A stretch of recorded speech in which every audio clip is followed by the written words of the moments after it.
Every day you wake up with two choices: repeat yesterday or reshape tomorrow. And the difference, it's in your habits. Now, I'm not talking about a complete life overhaul. I'm talking about the small, daily choices that build unstoppable women. Choices that look simple but carry serious power. Today, I'm giving you 10 daily habits every woman must master. Because these habits, they don't just change your routine, they change your results. You ever notice how chaotic mornings can feel? You wake up, you're already 10 steps behind. The phone's buzzing, your brain's racing, and before you've had a chance to breathe, the day has hijacked you. It's like waking up in the middle of a fire drill, no plan, just reacting. And the truth is, if you don't own your morning will own you. Now, I'm not talking about becoming a 5am guru overnight. This isn't about perfection, it's about positioning. Because how you start is how you show up. When you roll out of bed and immediately jump into someone else's agenda, texts, emails, notifications, you're teaching your brain that you're not in control, you're responding, not leading. And that's a dangerous pattern to normalize. So what does owning your morning really mean? It means claiming the first part of your day for you before the world starts making withdrawals. And this doesn't require an hour of silence and green juice, unless that's your thing. It could be as simple as staying off your phone for the first 15 minutes, taking 3 deep breaths before your feet hit the floor, saying something kind to yourself out loud, even if it feels awkward. It could be opening a journal, writing one sentence off. Here's what I need today. It's about choosing presence before pressure. Because women, especially, are conditioned to jump into care mode the moment they open their eyes. Kids, partners, coworkers, responsibilities. We pour from a cup that we haven't even filled yet. And then wonder why by noon we feel depleted, impatient, irritable. You can't pour what you don't own. That's why reclaiming your morning matters. Now let me be clear, this isn't about adding more to your plate. It's about starting from a plate that's already grounded. And what grounds you will be different than what grounds me. Maybe it's prayer. Maybe it's stretching. Maybe it's repeating an affirmation until you believe it. Maybe it's doing absolutely nothing for 5 minutes. Whatever it is, the key is that it's intentional, not reactive, intentional. Because here's the secret no one tells you. Your energy doesn't come from coffee. It comes from clarity, and clarity comes from stillness. It comes from carving out just enough space in the morning to ask yourself, what matters most today? Not what do I have to do, but who do I want to be while I do it? That question changes everything. When you own your morning, you walk into the rest of your day with your shoulders back and your eyes up. You're less shaken by other people's moods and more grounded in your own values. You respond instead of reacting. You feel more prepared, even if your to-do list hasn't changed, because you've changed. And on the days it doesn't go perfectly, because life happens, you don't beat yourself up. You just try again tomorrow. That's the beauty of daily habits. You don't need a perfect record. You need a consistent intention. So if there's one thing you take from this entire message today, let it be this: the first voice you hear in the morning should be yours, not a notification, not a demand, not a crisis. Yours, a voice that says, I'm here, I'm present, and I've got this. Because how you start your day is how you set your life. Let me ask you something. If your best friend came to you feeling overwhelmed, doubting herself, second-guessing every decision, what would you say to her? You'd probably tell her to breathe, remind her of who she is, speak life into her. Now think about the way you speak to yourself when you're going through that exact same thing. Is it the same voice? Or is it harsher, colder, maybe even cruel? Most of us talk to ourselves in ways we would never talk to someone we care about. We call ourselves names under our breath. We replay our mistakes like a broken record. We minimize our wins and magnify our flaws. And we do it so automatically that we don't even notice the damage it's doing. But here's the truth. The most powerful voice in your life isn't from the outside. It's the one that lives in your head. That voice, it either builds you or breaks you. You can have the most supportive partner, a circle of amazing friends, a boss who believes in you. But if your inner dialogue is toxic, none of that sticks. It's like pouring water into a cup with holes. You don't hold the encouragement because deep down, you've trained yourself not to believe it. That's why speaking to yourself like someone you respect isn't just some fluffy self-help advice. It's foundational. It's identity work. Respect doesn't mean lying to yourself. It means telling the truth in a way that builds, not breaks. Instead of, I'm such a failure, Maybe it's, that didn't go the way I wanted, but I'm learning. Instead of, I always mess this up. Try. This is hard, but I'm growing. You don't have to be fake. You just have to be faithful to yourself. You have to remember your brain is always listening. And every word you say to yourself is a seed. You plant, I'm not good enough, and guess what grows? Insecurity, you plant, I can't do this, and fear starts taking root. But if you start planting truth, even if it feels small or awkward at first, over time, it creates something steady, something strong, a mindset that doesn't shake every time life does. This is especially important for women because society already hands you a mirror filled with criticism. You're told to be softer, but not too soft, ambitious, but not too much, confident, but never intimidating. It's exhausting. So if the world is already trying to shrink you, the last thing you need is to echo that in your own head. Your mind should be a safe place, not your battleground. And I get it. Changing that internal voice takes practice. You've been talking to yourself this way for years, maybe decades. But the good news is it's just a habit, and habits can change. You start by noticing. You catch yourself in that harsh moment, and instead of spiraling, you pause, you breathe, you reframe. Not perfectly, just consistently. And hear me when I say this, speaking to yourself with respect doesn't mean you never hold yourself accountable. It means you do it from love, not punishment. You correct yourself the way you'd correct someone you care about, with compassion.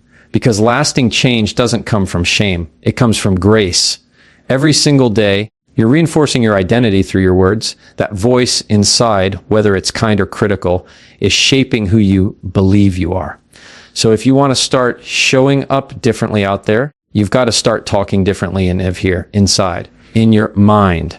That's where the real shift happens. Because confidence doesn't start on the outside. It starts in how you speak to yourself when no one else is listening, and you deserve to hear a voice that sounds like belief. Let's talk about movement, not workouts, not six packs, not chasing the perfect body. I'm talking about moving your body daily, even when you don't feel like it, not for how it makes you look, but for how it makes you alive.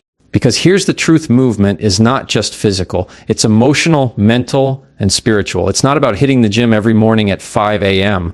or running 10 miles a week. It's about choosing to move forward when everything in you wants to shut down. It's about proving to yourself one small motion at a time that you're still here and you still have a say in how your day unfolds. You don't have to feel motivated to move. That's the myth. People think motivation is the starter. It's not. Movement is.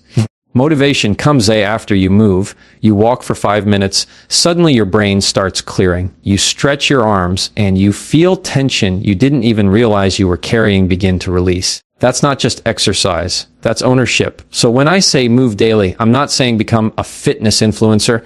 I'm saying get into the habit of checking in with your body and saying, what do you need right now? And then listening. Maybe it's a walk outside. Maybe it's dancing to one song in your kitchen.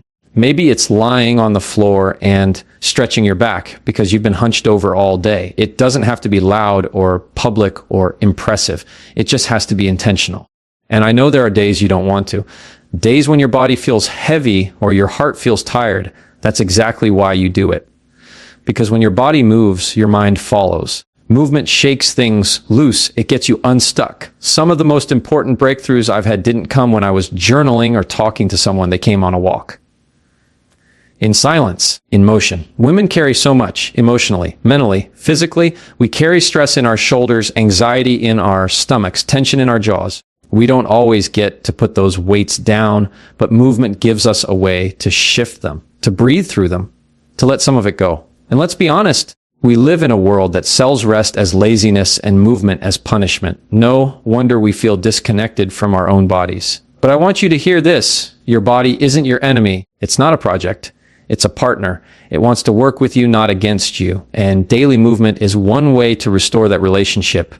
It's how you say, I see you. I'm not abandoning you today. And the beautiful part, you don't need equipment. You don't need a plan. You don't even need a goal. You just need to move consistently, with grace, with presence. Not to fix yourself, but to fuel yourself. Because when you start moving daily, even in small ways, your energy changes, your posture changes, you stop dragging yourself through the day and start carrying yourself through it. You become more grounded, more alert, more patient with others, and with yourself. It doesn't have to be intense to be effective. What matters is the message you're sending to your own nervous system. We're not stuck. We're not frozen. We're still moving, even if it's slow, even if it's only for a few minutes. Some days you'll move with strength. Other days you'll move with struggle. Both are valid. Both are brave, because the goal isn't perfection. It's consistency. And over time, those tiny daily choices stack up, not just in your body, but in your mindset. You begin to trust yourself more. You begin to feel more capable, more present, more alive. So even on the days when you don't feel like it, especially on those days, move gently, intentionally, because forward is forward, even if it's just one step. And sometimes one step is all it takes to change the direction of your entire day.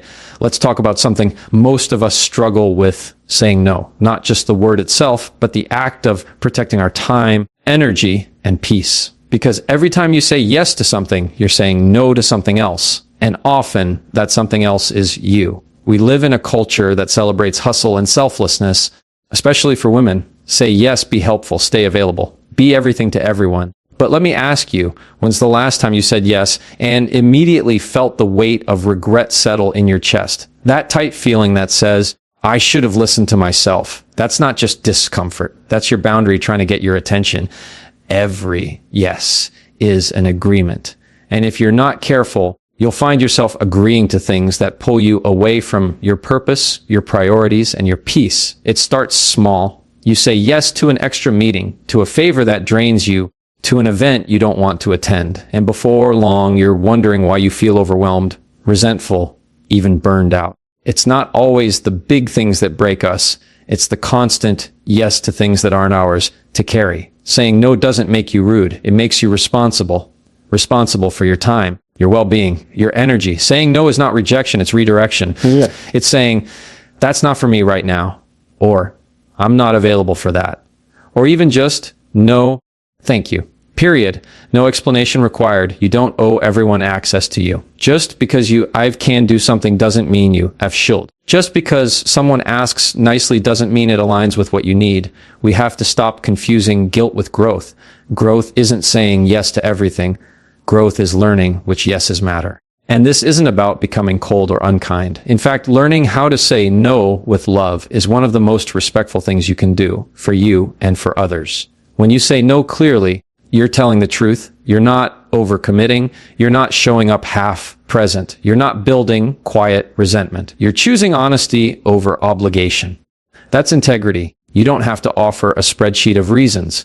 You don't have to convince anyone that your no is valid. Your peace is the permission slip. Your values are the guide.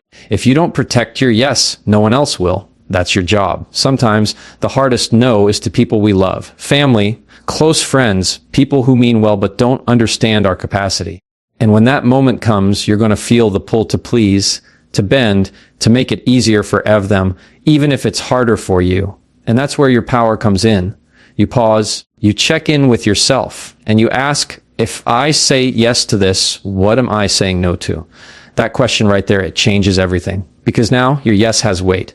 It's not automatic. It's thoughtful. It's aligned. Boundaries aren't walls. They're gates. You decide what comes in and what stays out. And when your yes is protected, your life starts to feel lighter, more focused, more peaceful. You start showing up with your full presence, not just pieces of yourself scattered across 1,000 obligations. It's okay to disappoint people. It's not your job to carry every expectation someone else has for you. What's not okay is consistently disappointing yourself to keep everyone else comfortable. That's not noble. That's neglect. So give yourself permission to pause before you answer. Practice the pause. You don't have to respond right away. You can say, let me think about that. Or, I'll get back to you. You'd be surprised how much power lies in just a few thoughtful seconds of breathing room. And here's the best part. When you start honoring your no, your yes becomes sacred. It carries more meaning. People trust it more because it's not given out of pressure. It's given out of purpose. So protect your yes. Guard it like the gift that it is. Because every time you say no to what drains you, you're saying yes to what builds you. Let me tell you, your mind is your engine. It drives everything.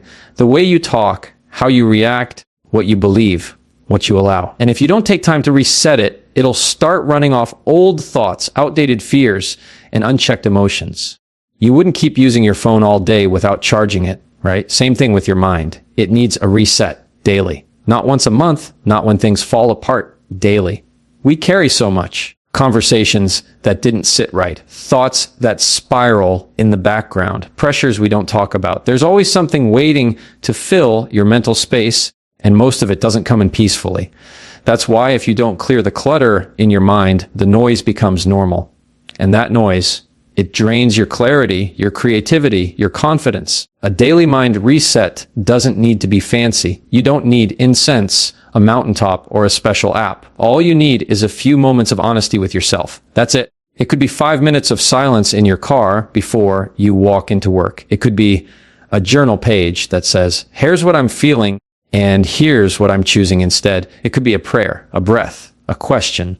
The point is to pause the outside world and check in with your internal one. Most of us don't realize how many of our thoughts are just on autopilot. And autopilot is rarely peaceful. It's worry. It's comparison. It's replaying what went wrong or rehearsing what might. But when you reset your mind, you're interrupting that flow. You're saying, no, we're not running today on default. We're choosing how we think, how we feel, and how we lead ourselves through this. You don't need a crisis to start this habit. You just need consistency.